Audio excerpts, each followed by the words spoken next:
स्नेहदा स्पन्दन स्नेहदा स्पन्दन।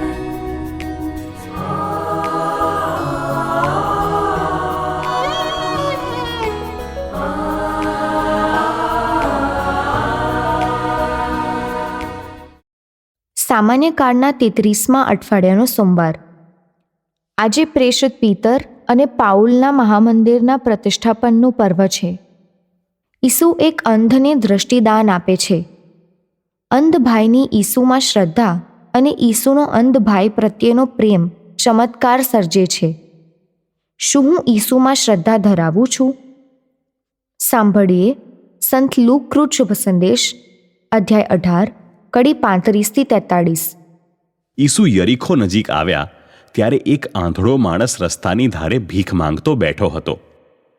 લોકોના ટોળાને પાસે થઈને જતું સાંભળીને તેણે પૂછ્યું કે આ શું છે?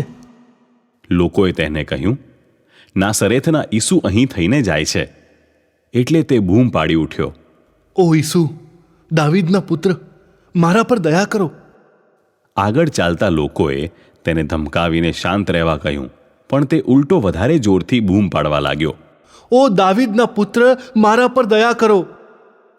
ઈસુએ ઊભા રહીને તેને પાસે લાવવાને કહ્યું. તે પાસે આવ્યો એટલે ઈસુએ તેને પૂછ્યું, તારી શી ઈચ્છા છે? તારે માટે હું શું કરું? પેલા માણસે કહ્યું, પ્રભુ, મને દેખતો કરો. ત્યારે ઈસુએ તેને કહ્યું, દેખતો થા, તારી શ્રદ્ધાએ તને સાજો કર્યો છે.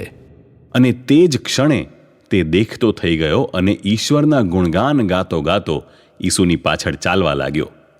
બધા લોકો આ જોઈને ઈશ્વરની સ્તુતિ કરવા લાગ્યા. स्नेहदा स्पन्दन स्पन्दन। ઈસુ યરીખોમાં પ્રવેશે તે પહેલાં એક અંધને દેખતો કરે છે. અંધ ભાઈ કાનથી પામી જાય છે કે આજે રસ્તા પર કંઈક અસાધારણ થઈ રહ્યું છે. સાધારણ રીતે રસ્તા પર રાહદારીઓની અવર જવર હોય. આજની ભીડ વધારે લાગે છે. અંધ ભાઈ પોતાની ભીખ માંગવાની પ્રવૃત્તિ પૂરતો મર્યાદિત રહી શક્યો હોત, પણ એને જિજ્ઞાસા જાગે છે. એટલે જ અંધભાઈ પૂછપરછ કરે છે. એને જાણવા મળે છે કે નાઝરેથના ઈસુ પસાર થઈ રહ્યા છે. હવે અંધભાઈને દેખતા થવાની ઈચ્છા જાગે છે. આપણામાં ઈસુને ઓળખવાની જિજ્ઞાસા હોય તો રવિવારના ઉપદેશમાં, આરાધનામાં, બાઇબલ અધિવેશનમાં ઉપદેશકો દ્વારા ઈસુની ઓળખ થાય. ઉપદેશક કોણ છે તે અગત્યનું નથી. અગત્યનું છે ઉપદેશકનું શિક્ષણ. ઈસુની ઓળખ થતાં આપણને ઈસુની કૃપાનો લાભ લેવાની ઈચ્છા જાગે. આપણે પણ ટોળાના લોકોની જેમ, જેઓ ઈસુને ઓળખતા નથી, એવા ભાઈઓ બહેનોને ઈસુની ઓળખ કરાવી શકીએ. જેમ અંધભાઈ પોકારી ઉઠે છે, તેમ આપણે સૌ જરૂરિયાતમંદો ઈસુને આપણા પર દયા કરવા માટે બૂમ પાડી ઉઠીએ છીએ. અંધભાઈની સૌથી મોટી જરૂરિયાત છે દ્રષ્ટિ. આપણે પણ આપણી જરૂરિયાતથી સભાન બનીએ. ઈસુ અંધભાઈને તેની જરૂરિયાત પૂછે છે. આપણને ઈસુનો સવાલ હાસ્યાસ્પદ લાગે, પણ ક્યારેક આપણે આપણી જરૂરિયાત જાણતા નથી. શારીરિક જરૂરિયાત કદાચ જાણીએ છીએ, પણ આપણા મનની, આપણા અંતરની જરૂરિયાત આપણે જાણતા નથી. અંધભાઈને હવે ભીખ નથી જોઈતી, તેને આંખો જોઈએ છે. ઈસુ તેને આંખો આપે છે.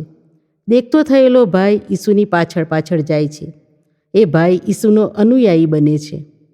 આપણને ઈસુ તરફથી જે દયા પ્રાપ્ત થાય તેનો સદુપયોગ કરવાનો છે. ઈસુએ આપણને સમયની ભેટ આપી છે. આપણે હજી જીવીએ છીએ, હરી ફરી શકીએ છીએ, વાંચી લખી શકીએ છીએ, દેવળમાં જવાની પ્રવૃત્તિ કરી શકીએ છીએ, પવિત્ર વાંચન કરીએ, પવિત્ર પ્રીત સંસ્કાર આગળ બેસીએ, સામૂહિક પ્રાર્થનામાં જોડાઈએ.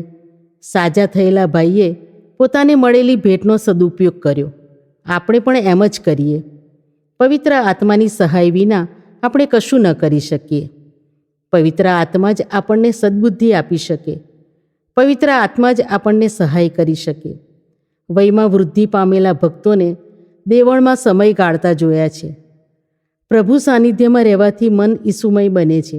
જે મનમાં ઈસુનો વાસ છે તે મનમાં શાંતિનો વાસ છે. મન અને અંતર શાંતિ અનુભવે છે. સમજાતું જાય છે, વસ્તુઓ ભેગી કરવામાં આપણને શાંતિ નથી, વસ્તુઓથી વૈરાગ્ય કેળવવાથી આપણને શાંતિ મળે છે.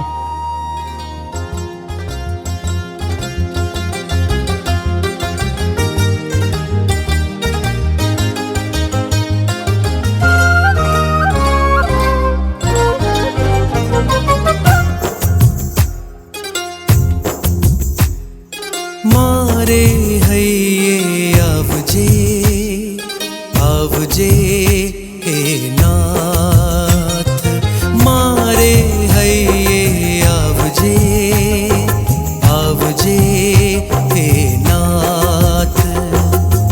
રાજે થાશે પ્રાણ મારો, રાજે થાશે પ્રાણ મારો, જોઈ તુજ આવાસ.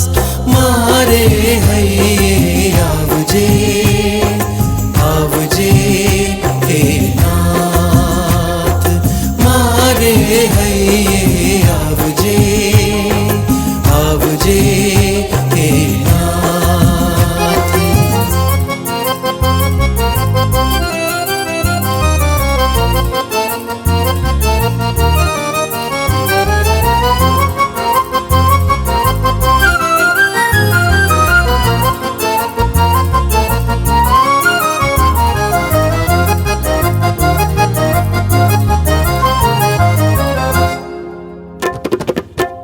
हर पल तारो साथ हूँ झंखूं, शक्ति आप जे निर्बल हूँ छूं. हर पल तारो साथ हूँ झंखूं, शक्ति आप जे निर्बल हूँ छूं. हूँ तो चालिश तारे पगले, केवल तारे पगले पगले. हूँ तो चालिश तारे पगले, केवल तारे पगले पगले. जीवतर जीविश तारे काजे, जीवतर जीविश तारे काजे, दे जे तारो हाथ.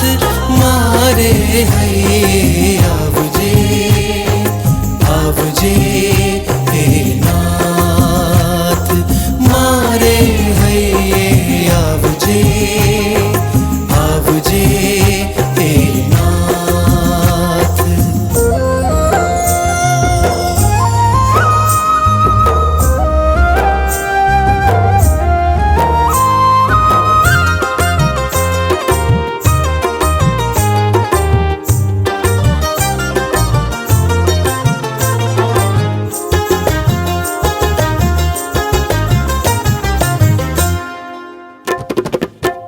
मारो हૈયો ધરું છું તુજને, तुझ सरीखो घाट तुखड़ने.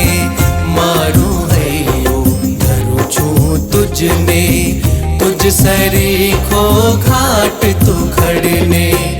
जाऊं हूँ तुझ माँ खोवाई, जाऊं हूँ तुझ मालो पाई.